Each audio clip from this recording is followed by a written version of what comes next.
What's up, everybody? Another quick video here. We're going to be going a quick review of how to run through Wyrmheart and Stormheart, or Storm, whatever the fuck it's called. Anyways, two of the adventures, and then I've got another video for the other two. It's just a quick for you to follow along. You can kind of see the pathing that I take, how to get the percentages up, and I'll point out some kind of mobs you should watch out for. Anyways, without further ado, get right into it. I recorded these earlier today. Sorry that I don't know what's up with the quality. It's real fuzzy. I need to check my everything out. Probably need updates.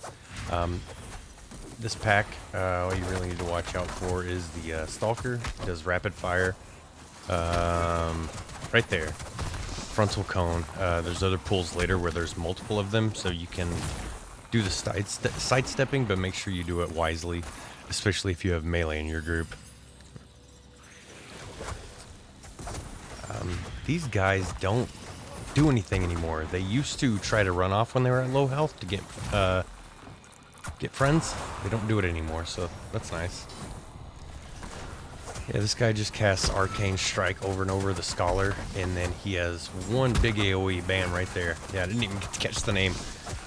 Once you see that pop out, though, you should set him as your as your interrupt target, as I did there. And there's other pulls later where there's two of them. You're gonna want somebody for sure on the other one for interrupts. This is where you'll see the multi-rapid fires, double Stalker. Yep, one goes off, sidestep it. Yep. This one's actually handled rather nicely. You will see that I constantly screw up my rotation. Never said I was good. I just play. These guys at the lower difficulties only have one attack where they basically start doing a whirlwind coming towards you. You can't interrupt it, but you can use a pull on them to knock them out of it, or a push. They also, at the 5 and higher, if I remember correctly, they target a person and then they will leap on them and do AoE damage and knock them back. So if you see the circle underneath you, it's in a gray circle just like that, just move. And nothing big here. Actually, yes, these assassins, they don't do it here. The assassins can, if you leave them up long enough, they can choose a target and dash behind them. And then, well, they go invis for a second or two, and then they pop up behind a target, stun them, and they start channeling an attack that is interruptible and should be interrupted. See, double Stalker and the Scholar. You don't really have to worry about his arcane blast. He's just constantly casting them. Just make sure that you get the big AoE, because that shit will mess your party up.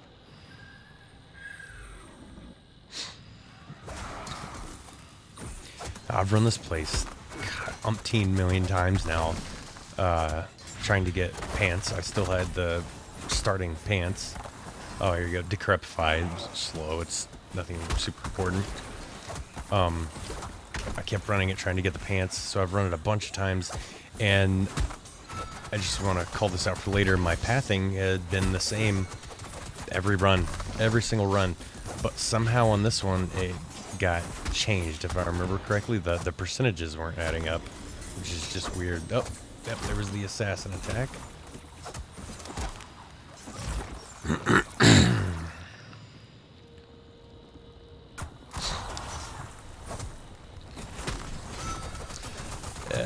This pool's get a little tricky just with all everything that's going to be going on, because they are going to start their whirlwinds at different times. Luckily they died fast enough here. They'll start their whirlwinds at different times, and then they'll do the leap, and there's a pat right there. You'll see them moving. They move all the way to the top of the stairs, so careful in the higher difficulties that you get them at a time that you mean to.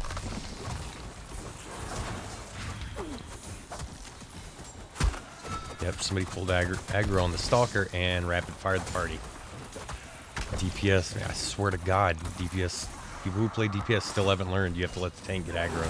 Especially one of the affixes right now is one of those up there is everything that's not tank aggro does 30% more aggro.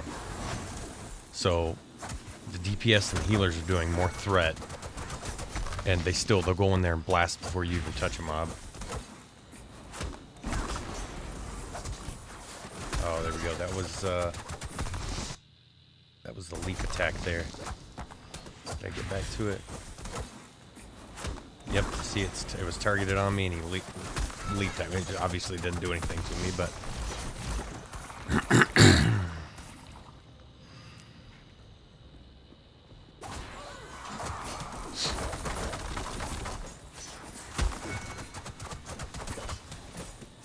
All three of these are going to have abilities. Assassin's going to jump off on somebody in a second.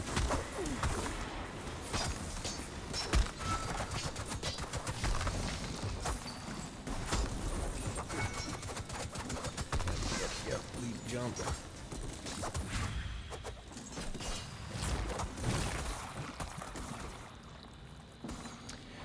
Yeah, I don't know what's up with this quality. It's going back and forth and back and forth. Yep, so see here, I just now noticed this. Both of us set our interrupt to the same target. So somehow the other one got interrupted still, so somebody else did still get it.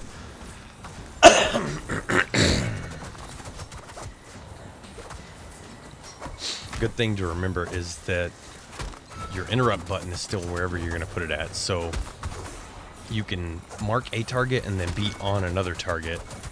And then you have a button to interrupt either one of them, just like you would with target focus interrupt macro.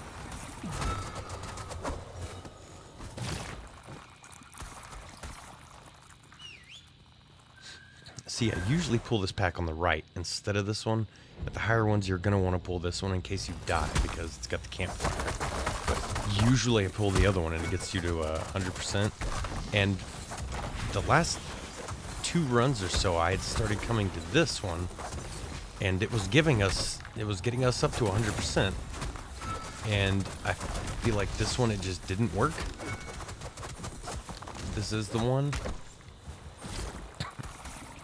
Oh, no, okay. Well, this one did. Just keep an eye because some of the other runs, like I said, some of the other runs I did at the highers, I've done up to 8s on this now. And they weren't working out. They weren't working right. Alright, this boss has a castable single target. There you go. Icy Death. Single target at the tank. Does a little bit of damage. You want him always facing away from everyone. Specifically half of map-wise. Like, this was a bad move for me because of that. Howling Blast, hopefully everybody can get out of it, but you want to try to keep him facing away. Glacial Spikes targets lower ones, that only targets 1 person and then 2 people and then the party. You don't want to get hit by those, they hurt. The Frigid Circles slow you and do damage, so try to stay out of those or keep them. Try to stay close to the edges of them if you know they're about to pop out again, so that you can keep them overlapping, because as the fight, moves on, takes longer, you don't want to fill up the whole room. Especially like when you're doing this, try to keep the spots small.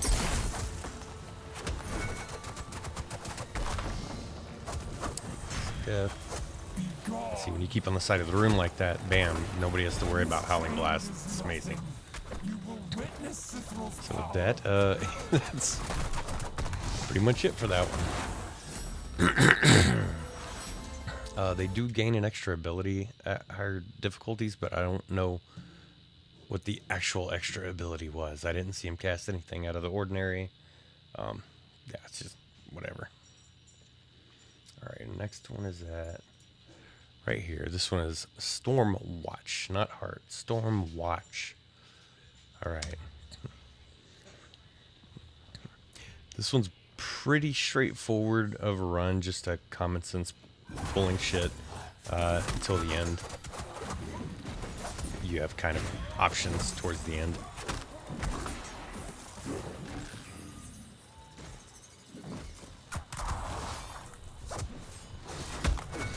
really wish we could get a mouse over, like the instant macros, like the leap macros for a while.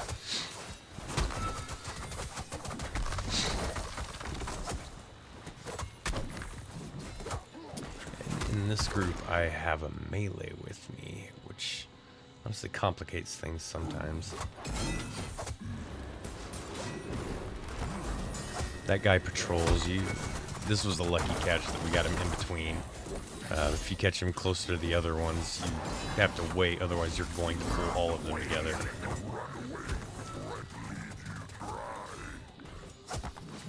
These guys are not much of anything really. You got the Invoker cast. He's got a single target cast. I'm pretty sure there's an AoE to it. It's just he usually gets burned down first. Cutthroats will go invis and then pop up behind you.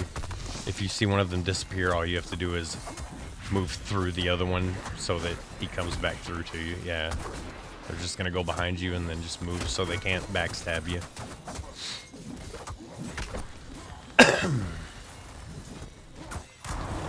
And I take the lower path, as you see. I haven't even tried the upper path, honestly. Lower path has always worked. If it's not broken, don't fix it. Yep, or Shadow Bolt, Shadow Bolt, Shadow Bolt.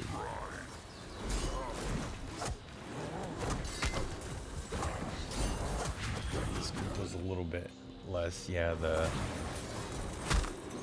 Farik guy is not as good. This was still better run. I was in one earlier where myself and the healer were the top DPS, which is, it was like a 7. I was like, what the hell are you even doing here? Be careful with the water. It's constantly flowing downstream and will push you downstream with it. I just like playing around in there.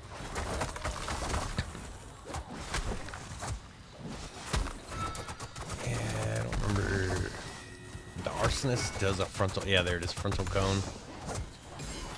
That only gets bad if you get up into this group and you pull the 2-3 groups together and there's like 2 or 3 of them in there and they start casting at different times. It can get a little hairy.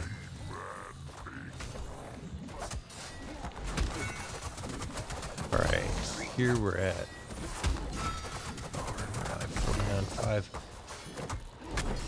This is down there on the right, you can see, is the last campfire, so you will probably want to gather everybody, everything. You're pulled a little bit too much, but it was a 5. I knew it would be okay, and it was okay. I just put down my new ability, which basically is the Blackhawk statue. It just taunts everything for me for a while.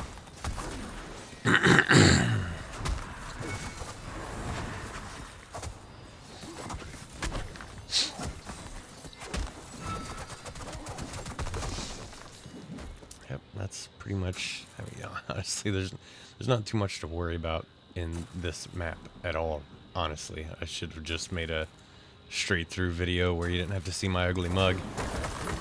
Most of the mobs are really easy. It's just a matter of if you pull too much, like that crossroads that we just went through there. If you pull the pat and then the pack that I did pull and then the pack on the side all at the same time, it gets nasty. Because, like I said, there's just too many of the fire guys and then the cutthroats jumping behind you, and it's ugly. So just be careful with your positioning. Make sure your team is careful with their positioning. There's a couple of pulls and other adventures that pats come, and the aggro range on things is a lot bigger. And there's shield chargers that if they charge near other enemies, they will pull those other enemies too. So if you're pointing from, like, if you're mid-ground between that mob and the new mobs, he's gonna charge to the new mobs and bring them. That's GG. Have to pay attention, DPS. Alright, this dude does the charged bolt attack. You don't have to worry about that much. It's gonna hit you, it's fine. He's gonna call ads. Yep, call ads, you grab the ads. Don't want them on people. And he does charge bolt again. Where's the other one? Arc. Yep. He casts burning arc or something arc that will chain lightning everybody. So that has to be interrupted.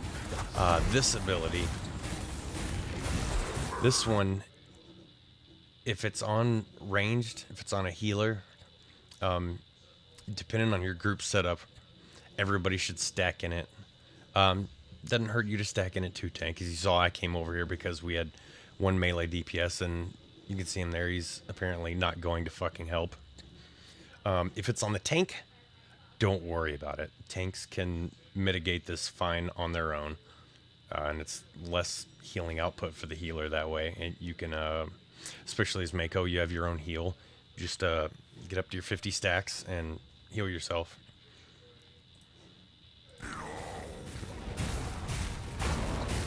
But it spreads the damage, so soak it. Don't be a turd like this guy. Oh, maybe somebody will let one of the arcs off so we can see it. I'm pretty sure I interrupted all of them, though. Yep, dread arc. Yep. Yeah, well, that's the whole fight, though. He does that big AoE that you just have to get out of. Which, see, like this is fine. The melee was nice enough to get in on me, but the tank doesn't really take. It's negligible. But that's what you really have to watch out for, is when you have that out and you've got everybody stacked together and he gets an arc going, it's gonna be bad news bears. 5 minutes left, don't have to worry about that so much. But yeah, so that's just a quick. Oh, no, never mind. This is one of the ones. This is what I was talking about. You gotta watch your percentage. So we had to go back and pull just a little bit of extra. I think we just pulled this pack. Yeah. Let's see. There's two of the arsonists there. So then, what the other one that was out there in the first place is just game over. Bad news bears, fire everywhere.